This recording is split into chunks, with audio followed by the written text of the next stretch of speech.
This is Hefe coming to you, Captain Awesome's Fish Room, guys. Doing a fish room update. I'm going to go over everything dedicated to one of my subscribers, SIS Thor. Hope that's how you say it, but you know, it's by special request. He wanted a full fish room update, so I'm going to give it to you. Some of my fish won't be, you know, out like they normally are. Just did water changes, so you know they're always mad at me. But here's the Gorillas tank, 55-gallon, running on 3 sponges. They're doing exceptional. There's one big male in there that's just dominating. You can see the root system on that piece of potho right up there behind the Java moss right there. Then you got the Java moss in there. So this 55 is doing good. Then we got to go down to the 40 breeder. Sorry guys, I'm doing water changes. Got to keep my eye out on it. In this tank we have Micro Machine, his brother, and 2 Frederick Stalleye, Parachromis Frederick Stalleye. See Micro Machine right here, just looking sick. Look at him. Look at that fish, guys. Look at those freckles. Oh my god. He's doing awesome. Running this tank with orange cheeks. And then let's see if we can. Oh, you can see one of the Freddies over there inside the little pump net. That's where they like to hang out. And then his brother, right over there, Micro Machine's brother, another male, Umby. Alright, so that's the 40 breeder. Got 1 sponge, 2 hang-on back filters, 1 Marine Land, 1 Aqua Clear. Got 2 lights, then got the algae scrubber running there. Got some plants growing in there too. So then we'll go over to the 30 here. As y'all can see, it's not divided anymore. I'll tell y'all what happened with the female here in a second, but anyways, so we got my male Doveye wild caught Goliath there, and I added an Aqua Clear 70 on this tank. It was just getting a little too dirty with just the sponge filters. I'll be taking those out here in about a week or so, let that Aqua Clear get nice and juiced up. That media is cycled. I don't know if y'all can see it, but it's like an off-white yellow color, so it's pretty awesome.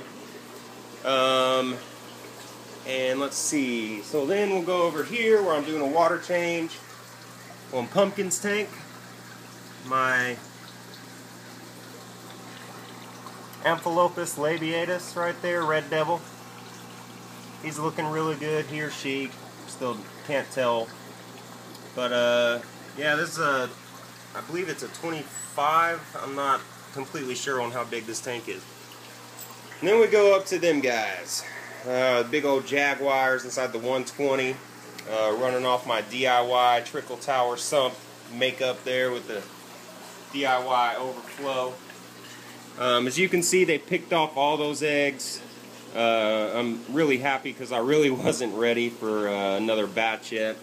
I still got to get these guys moved. That'll be happening sometime this week. And they're, you know, they're all doing good.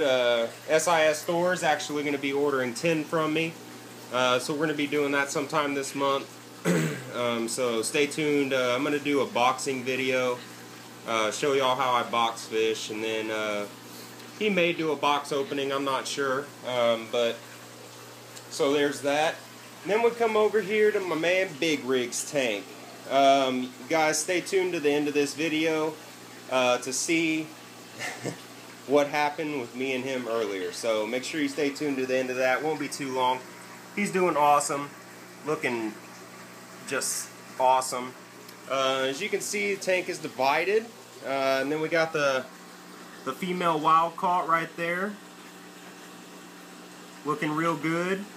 Of course, she's stressed, guys. You know, that's why she's hiding out right there. I think she's going to do a lot better in this tank.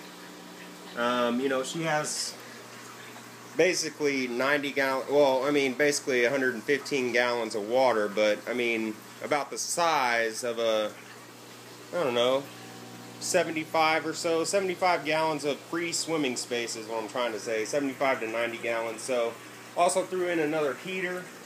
I wasn't liking how that one was working. There was like cold spots in the tank, you know, up near the corners and stuff like that. So I threw in a 300 watt heater. I'm also going to be doing an upgraded heater on that tank there, Goliath's tank. Then I'll be setting up a plant rack sometime this week with my 4 or 5 10 gallons. I actually got some plants in. Let's see, I'm getting them in tomorrow. So I have some Java Fern, some Windelove Java Fern. I got Amazon Sword Compact, some water wisteria, got some green crypts coming, and some needle leaf ludwigia. I got those plants coming in. I'll get those growing nice and good, and then you know, I'll start shipping those out to people who want it. But yeah, guys, so Fishroom update. We'll do a quick little circle. Got the 120, got the 25 or 30 there, 115 there. There's the sum. Little 10 gallons about to get broken down, turned into a plant tank. 40 breeder there with my Umbies and Freddies. 55 there with my Gorillas Blue Umbies. And a 30 there with my Wild Caught Male Dobai. Now the tanks that I got recently, y'all know I got the 140 gallon, the 2 sumps, and the 350s. Those are actually going to be, you know, set up inside my new fish room. I'll be moving within the next couple weeks over to that room. It's a lot more room. I'm actually going to build a complete rack system in the room. I'm going to install a slop sink, so I won't have to, you know, the drip system will be easier with a slop sink. I won't have to worry about it as much. And speaking of the drip system, as you can see there, I took it all down. The reason I took it down is the connections that go to this skinny tube here. When you connect it with the tubing, they leak. So that's why it's no longer up there. It leaked. And what, you know, caught my mind about it was, you know, I was sitting there thinking after I ran it all the way over to this rack here. I was like, well, that day in Home Depot, he said it doesn't matter if it leaks because it's outside. And that just popped in my head, and I was like, man, I'm going to test this before I hook up all these tanks to this thing. So I tested it, and it was fine until it reached that filter that was right there and then came out the other side. That's when it started leaking out of that little port that went into the skinny wire or tubing, and then that tubing actually leaked whenever I put a T and an elbow on it to get it over to there. But yeah, so we're back to the drawing board on that. I'm going to be hard plumbing it like I wanted to in the first place. Oh, and the reason that filter was up there, guys, as you can see, I had the tubing running from my washroom up into the attic and then through the attic out of that hole right there. I don't know if y'all saw that in the last video. And then it went to the filter right there. The 2 reasons I had it up there.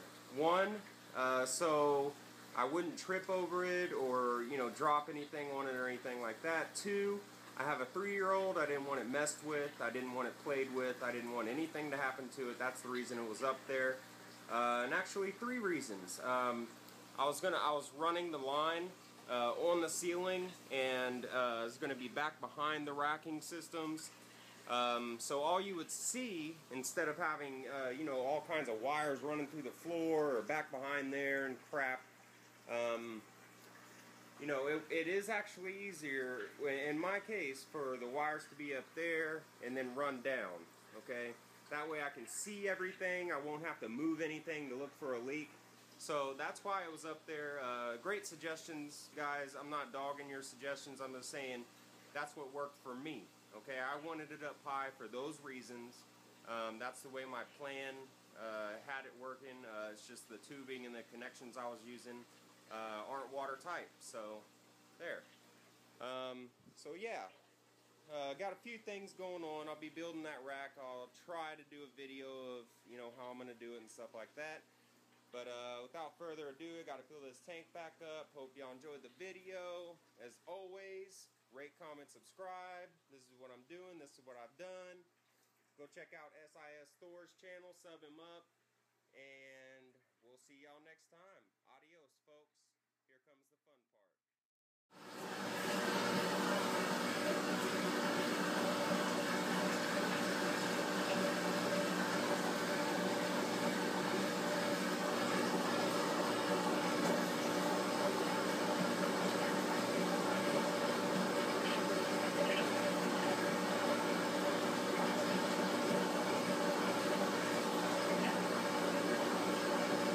Ow!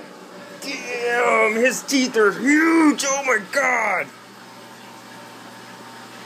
Whoa! He got me! Oh, man!